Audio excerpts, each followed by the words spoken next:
What's up again, everybody? Well, we are closing in on spoiler season for Uprising, and I am incredibly excited. I don't know about you, but I have not been this excited for a set, like a draftable set, like a real full-on set, since Monarch. Like, I was kind of hyped for Tales. I thought it was going to be really cool to go to Aria and experience all that that had to offer. I thought it was really cool that we had like 3 heroes instead of 4. But this has dragons, and it has wizards, and it has like lava and volcanoes and fire versus ice. I mean, it's like, oh, it's my favorite. I'm so excited. It's got ninjas. It's got ninjas and illusionists and wizards all throwing things. Like, it's gonna be incredible. In my opinion, this set is the set for me. I'm hoping that that charts out as we go through spoiler season. I do have a spoiler. It is supposed to be due out on the 7th, I believe, the 7th, which I think is like Tuesday or Wednesday. I have not seen my card at all. I have not heard any spoilers about my own card, like read any correspondences or seen it or know the name or anything like that.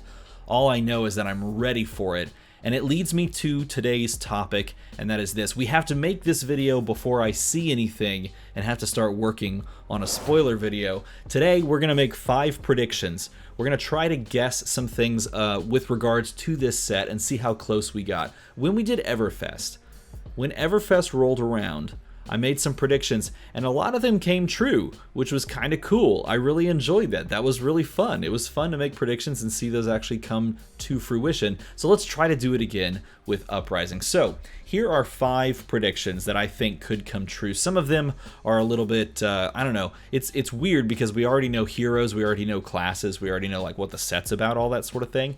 And so it's, some of these are like, well, I could see that definitely being the case, and other of them are like, that seems like you just want that, and it's true, I just want that. So let's start with one of the ones that I just want. Here's one that I just want, and so I'm gonna predict it, and I'm hoping that it's the case. We know this is a 3-hero set, and we know it's a draftable and a sealed set. We know all of this. I'm gonna say this, I think this set will feel more fun to draft or play sealed than Tales of Aria.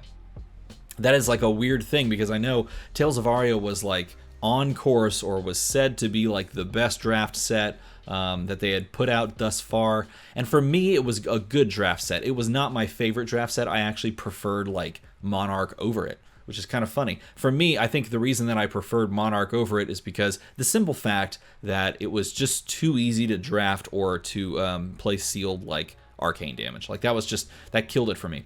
And so like I still enjoy drafting it, and I like, when I draft, I like to take Oldhim cards, and I like to take Lexi cards, and I don't really like to take Briar because everybody else is already taking Briar. So for me, it fell flat in that respect.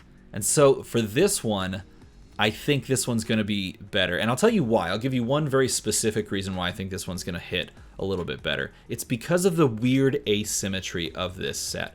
There are 2 heroes that are 1 talent, Draconic. Okay, there's Phi and Dromai. They are Draconic, a ninja, and an illusionist. And then there's 1 hero that is an elemental ice wizard, an Icelander, right?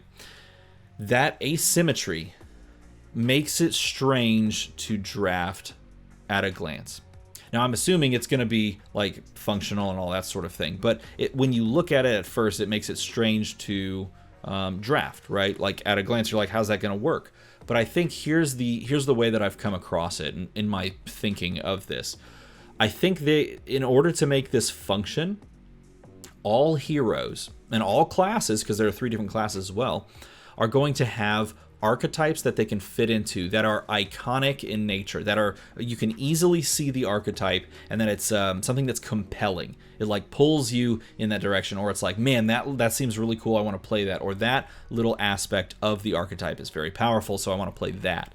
And it is through archetype drafting that this will chart out a little bit more evenly, because, like, for example, if all heroes can draft in 2 or 3 different archetypes, like, that are very clear and easy to see and understand right away, then players who are at the table that are drafting Icelander aren't just looking for like the best X ice cards. You know, like, here's this ice card is just the best, I'm just gonna take this every time, right? If it's like that doesn't fit into the archetype, even though it's a really good card, then I can't go with it, I want to go with this card instead. That will make for a really fun draft experience. So it's not that we necessarily have to have an overlapping card pool like we had in TOA. It's just that if we have compelling archetypes that make you want to invest in those with your picks, then you have a lot more fun. That is my hope, and that is my prediction, and I hope it comes to pass. Okay, that's first. Here's the other thing, and this is my second prediction, and this is one that I'm really hoping is true as well, because it will also help the draft experience. There are generic cards in this set, and they are going to be good. They're going to be very good. That is my prediction, is that there are generic cards again, and that they are all well, not all, but they're going to be good. By and large, they're going to be like some of the best generics we've seen ever printed, or printed since the beginning of the game. Like, I don't know if you can ever print a better generic set than Welcome to Wraith, because if you do, you just power creep everything out.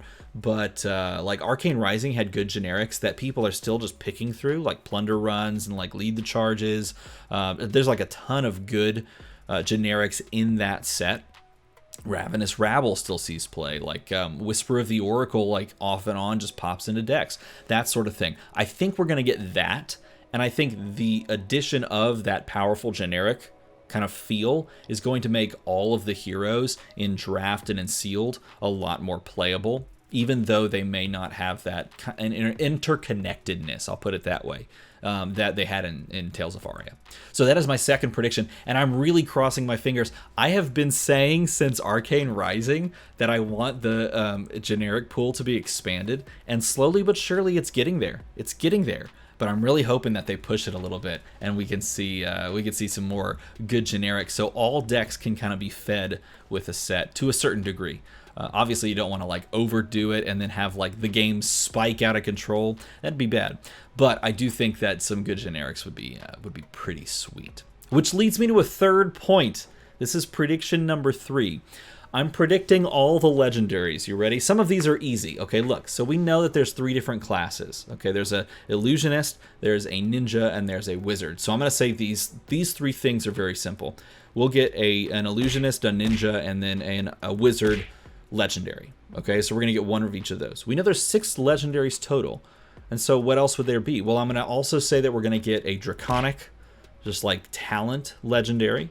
And we're going to get a legendary for the ice, like elemental. I don't know if they're going to call it elemental or if they just call it ice. It's going to be interesting to see what they do. But I think we'll get 1 for each talent. That leaves 1 more. Now the question is, what's the last one? It's not another hero, or is it? Could they put Shiana in here, just like a reskin Shiana as a legendary? Then you'd have Shiana printed in crew, and then another set. That would be so hype. I would lose my mind, but I can't do it. Okay, here's the other argument. The other argument is this, and I predict that it's going to be a generic legendary, and it's going to be a very good generic legendary in a slot that is competitive with other legendaries. So I think they're going to, like, for example, they're going to give another generic legendary chest piece. And you're going to have this opportunity to choose between, like, a Fiandel Spring Tunic and another option in that slot. And in doing so, you have the pulling down of, like, these powerhouse legendaries from years past in favor of something that's, you know, right there, more easy to get to, maybe around the same power level type thing. I feel like they could go that route as well. But holy crap, wouldn't it be spicy if they reprinted Shiana? Because she's popped up in the story already. They put her in the lore article. Oh man, that'd be so amazing. I wish. I can't make that prediction. I feel like it's just going to be a generic equipment, and I really want it to be Shiana, but it's probably just a generic equipment. Okay, that leaves us with 2 predictions, and these ones are like the nuts and bolts. I can either get them right or wrong. This is super easy. Here's the first one. The Fabled of the set. We've had gems. We've had locations. I think we'll get 1 more location, and I think the Fabled will be Mount Volcor. I think that would be cool. The volcano in Volcor, I think that's going to be the Fabled, is the volcano. And I think it'll be some really cool location. What could they tie it to? They've done, like, the library, where you pitch specific cards, yellow cards, and then you draw extra. They've done gaining things. So if you've received something like given a buff or gained health, that sort of thing, for Corsham. And so like that's a way. What if it's if you deal damage? If you've done X amount of damage, or if you have like taken damage, then it does something for you, or it stays on the battlefield and it does a thing. I feel like that could be something they could do with Mount Volcor. It just seems easy. The volcano connected to damage dealing. Yeah, I'll put that down. That's my Fabled prediction. Something along those lines. If it's not Volcor, I don't think they'd go back to gems. Maybe they give us a brand new Fabled type. That could be cool too. A brand new Fabled type would be cool too. But I think my prediction is Volcor. And finally, and this one's a good one. This one's perhaps the memeiest of them all. Are you ready for this? The final prediction.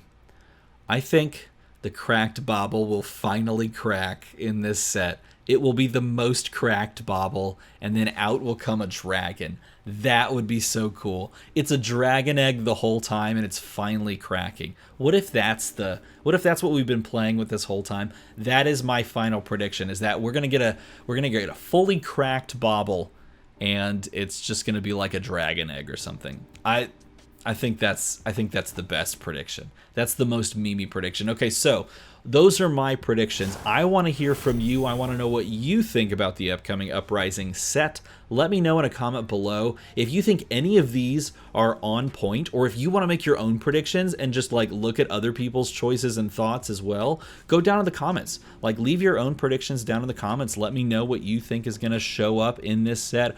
I can't wait. I am going to Vegas. I hope you are as well. If you are, come up, hang out with me, play a game with me. I'm bringing this deck right here along with me. This deck right here is probably what I'm playing for Team Blitz. Some form variation of this deck. Yep.